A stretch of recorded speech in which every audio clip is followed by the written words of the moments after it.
پیارے دوستو، السلام علیکم۔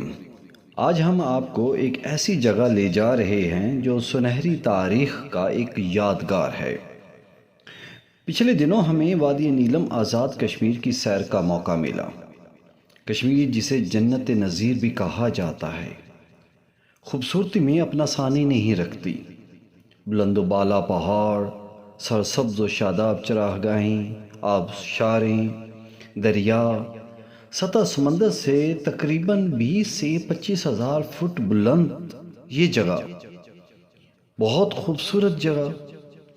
پیارے دوستو، یہ ایک اہم جگہ شاردا ہے۔ اس میں موجود بدھسٹ یونیورسٹی کے آثار موجود ہیں جو ہمیں ماضی کی سیر کراتے ہیں۔ یہ پاکستان کے زیر کنٹرول آزاد کشمیر کی خوبصورت وادی نیلم میں موجود ہے۔ یہ سراسوتی شاردا دیوی کا مندر تھا۔ یہ پاکستان اور بھارت کے کنٹرول علاقے کے بالکل کنارے پہ ہونے کی وجہ سے بہت خستہ حال ہوا۔ شینا، پہاڑی اور کشمیری زبانیں یہاں بولی جاتی ہیں۔ کشمیر کو بعض اوقات شاردا دیش بھی کہا جاتا رہا ہے اور شاردا کو کشمیرا پورا وسنی بھی کہا جاتا تھا۔ شاردا یونیورسٹی سنسکرت کے عالموں اور کشمیری پنڈتوں کے علم کا گہوارہ اور مرکز تعلیم و فن رہی ہے۔ پیتھ قدیم سنسکرت زبان کا لفظ ہے جس کے لغوی معنی ایسی جگہ جس کو تکریم سے یونیورسٹی کا درجہ دیا گیا۔ یہ ضلع نیلم کے سرسبز و شاداب علاقے سرگاں نالے کے قریب ایک پہاڑی پر واقع ہے۔ شاردا یونیورسٹی دو پہاڑوں جس کا نام شاردی اور ناردی کے درمیان میں واقع ہے۔ جنوب کی سمت داخلی راستہ تقریباً 63 سیڑھیوں پر مشتمل ہے۔ مورخین کے مطابق اس درسگاہ کا قیام پہلی صدی عیسوی کنشک اول کے دور میں عمل میں آیا۔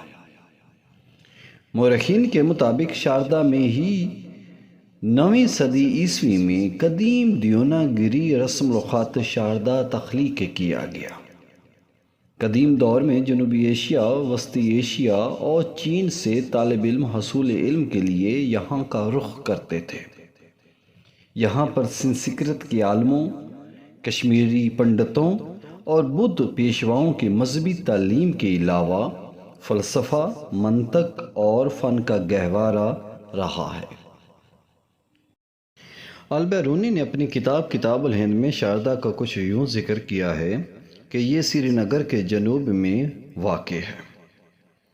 اہل ہند اس مقام کو انتہائی متبرک تصور کرتے ہیں۔ ہم پہلے بیان کر چکے ہیں کہ کنشک اول جو کہ نیپال کا شہزادہ تھا کے دور میں وسط ایشیا کی سب سے بڑی تعلیمی اور تدریسی درسگاہ سمجھا جاتا تھا۔ رسم الخط شاردا کی وجہ سے اس علاقے کا نام شاردا پڑ گیا تھا۔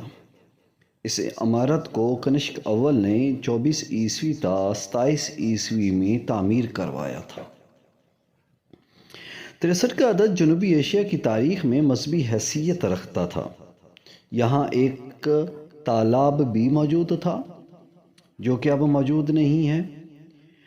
اسی 63 مذہبی عقیدت کی وجہ سے اس کی جو سیڑھیاں ہیں شاردا یونیورسٹی کی، وہ بھی 63 کی تعداد میں بنائی گئی، اور اس تالاب میں امراض جلد سے متاثرہ لوگ غسل کرتے تھے اور شفا پاتے تھے، کیونکہ یہاں آنے والا پانی 2 کلومیٹر دور سے سلفر ملے ہوئے تالاب سے لایا جاتا تھا۔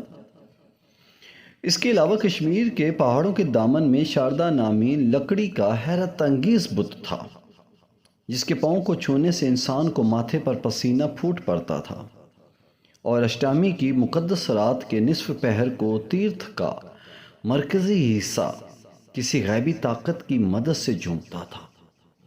پیارے دوستو، اگر آپ کو ہماری یہ ویڈیو پسند آئی ہے تو لائک، سبسکرائب کریں اور کامنٹ سیکشن میں اپنی رائے کا اظہار کریں۔